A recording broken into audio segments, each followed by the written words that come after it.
전적으로 타락한 사람들의 현실은 고통의 현실입니다. 그 일은 지금도 계속됩니다. 그래서 많은 사람들이 많은 문제와 온갖 문제를 갖고 살아가고 있습니다. 여러분, 하지만 중요한 사실이 있습니다. 우리 예수님이 그 고통스러운 현실의 답이 되신다라는 것입니다. 주님이 문제를 해결해 주십니다. 온갖 문제를 다 해결해 주십니다. 여러분에게 이 믿음이 있기를 축원합니다. 누가복음 4장 말씀을 보면 예수님께서 나사렛 회당에 가서 이사야의 말씀을 펴서 읽으시죠. 눌린 자, 갇힌 자에게 자유를 준다. 눈먼 자에게 다시 보게 함을 한다. 라는 말씀을 읽으신 다음에 하셨던 아주 중요한 말씀이 있습니다. 이 글이 오늘 너희에게 응하였다. 여러분, 어떤 의미입니까? 이 말씀이 이루어졌다라는 겁니다. 말씀은 이루어져야 되잖아요. 그렇죠? 말씀이 그림의 떡이면 무슨 의미가 있습니까? 말씀이 책의 문자면 무슨 의미가 있습니까? 우리 삶에 이루어져야죠. 누가복음 4장의 말씀이 이루어졌다. 누굴 통해서? 예수님 통해서. 그러니까 무슨 얘기입니까? 예수님은 문제의 답이 되신다. 문제를 해결해 주신다. 갇힌 자, 포로된 자 자유케 해 주신다 라는 것입니다. 오늘도 이 일은 일어납니다. 여러분에게 이 믿음이 있기를 축복합니다. 우리가 믿는 신앙은 마음의 신앙 정도가 아닙니다. 머리의 신앙 정도가 아닙니다. 우리 삶의 역사를 일으키는 신앙입니다. 이 믿음을 가지셔야 합니다. 여러분, 그러면 어떻게 이 말씀이 우리 삶에 실현되나요?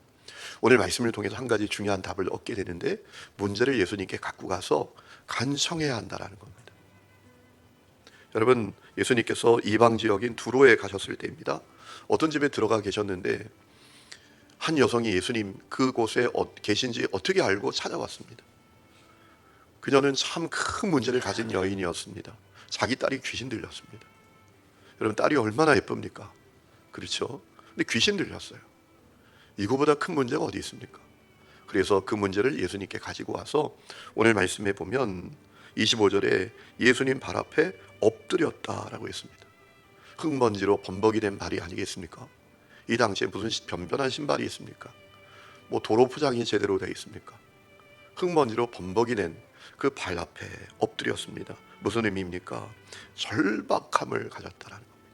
절박함을 가지고 주님 아니면 안 된다 라는 절박함을 가지고 진정성을 가지고 간청했다라는 겁니다. 자기 귀신 들린 딸을 고쳐달라고. 여러분, 자, 그 다음에 뒤에 나오는 말씀을 보면 두로를 떠나 갈릴리로 가셨습니다. 사람들이 한 사람을 데리고 왔는데 듣지도 못하고 말도 제대로 못합니다. 여러분, 얼마나 안타까운 인생입니까? 그런데 이 사람들이 그를 데리고 와서 주님께 간청했다라는 것입니다. 여러분, 우리 주님은 그 간청을 외면하지 않으셨습니다. 귀신 들린 딸도 고쳐주시고 귀 먹고 말도 듣는 사람도 고쳐주셨습니다. 여러분, 예수님을 통해서 문제를 해결받은 사람들의 공통점이 뭐냐? 오늘 말씀을 보니까 간청했다라는 겁니다. 간청했다라는 거예요. 여러분, 그렇다면 오늘 우리는 어떻습니까? 주님께 간청하는 태도가 우리에게 있습니까?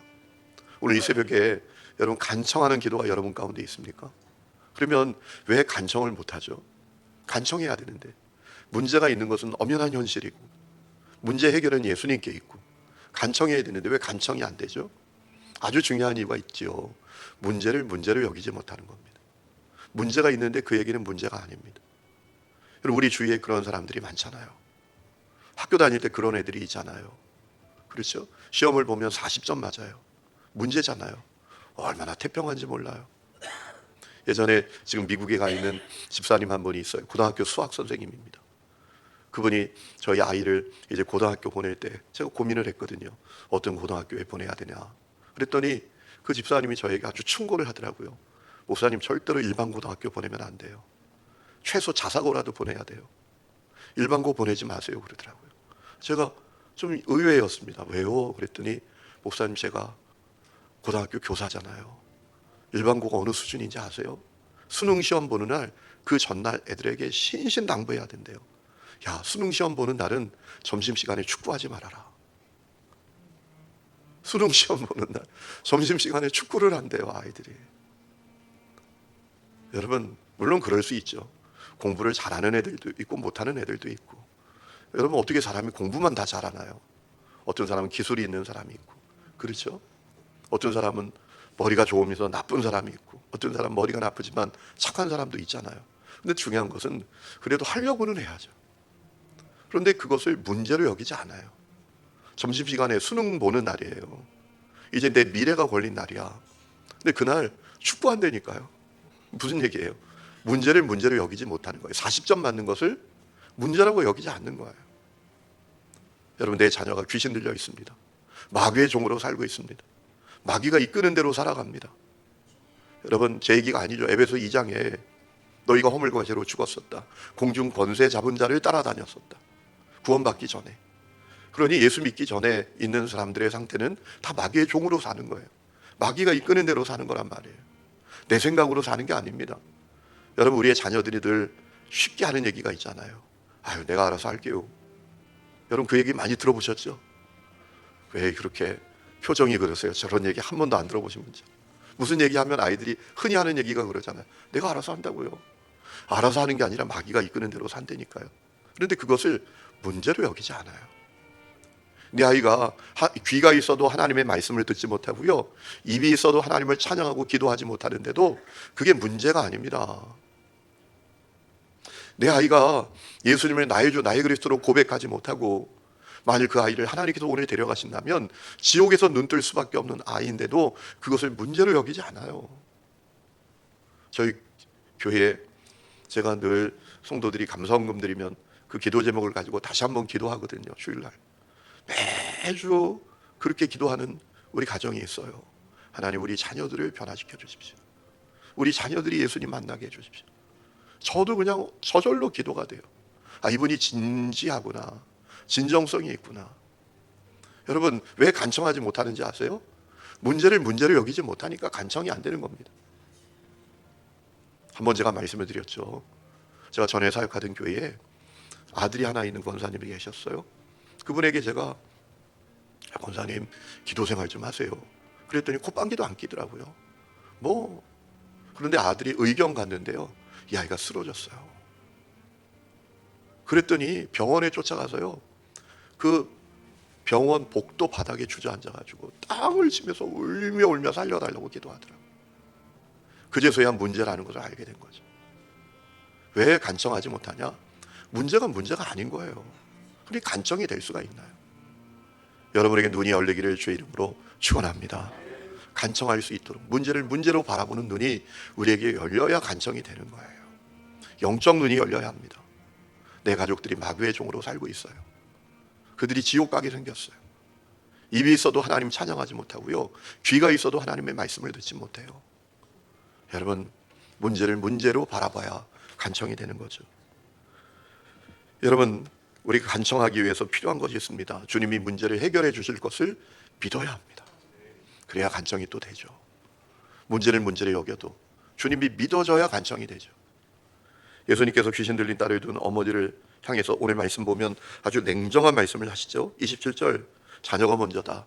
자녀의 떡을 개에게 주는 것이 마땅치 않다 라고 하셨어요. 얼마나 참 험한 얘기입니까? 예수님이 하셨다라고 귀가 의심되는 그런 이야기이지 않습니까? 그런데 여러분, 이 여성은 그 말씀을 듣고서도 아주 쿨하게 반응합니다. 상처를 받거나 또 실망하거나 충격을 받지 않아요. 아니, 어떻게 이렇게 나한테 얘기해? 이런 기색도 없습니다. 오히려 한술 더 뜹니다. 뭐라고 말하죠? 사날의 개들도 아이들이 버린 것을, 흘린 것을 먹습니다 라고 하는 거예요. 어떻게 이런 반응을 보이죠? 예수님께서 문제를 해결해 주실 것을 믿으니까. 믿어지는데 뭘 못합니까? 그렇죠? 안 믿어지면 못하겠죠. 안 믿어지니까 자존심 얘기, 이런 얘기 하겠죠. 근데 믿어지는데 이분이 어떻게 나오든 이분이 고쳐주시면 해결이 된다. 이게 믿어지니까 뭐라 하든 무슨 상관이에요. 고침 받으면 되지. 믿어진단 말이에요. 귀 먹고 말 더듬는 사람도 마찬가지입니다. 사람들이 그를 예수님께 데려갈 때 예수님 어떻게 하십니까? 따로 데리고 가십니다. 그리고 귀에 손가락을 넣으시고 손에 침을 뱉어가지고 그 입에 대시고. 여러분, 오늘 우리 현실로 보면 이게 도대체 뭐 하시는 일인가 이렇게 생각될 수 있잖아요. 아니, 안수를 하시든가 내쫓으시든가 어떻게 하시든지 해야지. 손가락 넣고 침 뱉고 이게 도대체 뭐 하는 건가? 근데 이 사람은 거기에 다 순응을 합니다. 저항하지 않습니다. 거부하지 않습니다. 도대체 뭐 하시는 겁니까? 이렇게 하지 않아요. 왜? 이분이 고쳐주실 것을 믿으니까. 여러분, 그 믿음대로 됐잖아요. 하나님이 하늘을 예수님이 하늘을 우러러보시고 에바다 그러니까 열리라 라고 하시니까 열리잖아요. 즉각 또렷하게 말하고요, 즉각 정확하게 듣게 되지 않습니까? 즉각 귀신이 떠나가지 않습니까? 오늘 우리는 어떻습니까? 주님이 우리의 문제를 해결해 주신다는 믿음이 있습니까? 우리에게 믿음의 고백이 있습니까? 29절에 놓치지 말아야 될 말씀이 있는데요, 이 여자가 맞습니다. 예? 아이들이 떨어진 것, 아이들이 버린 것, 그 개들이 먹습니다 라고 이야기한 다음에 주님이 뭐라고 말씀하십니까? 이 말을 하였으니, 너가 이 말을 했으니. 세 번역은 이렇게, 네가 그렇게 말하니, 그리고 고쳐주셨어요.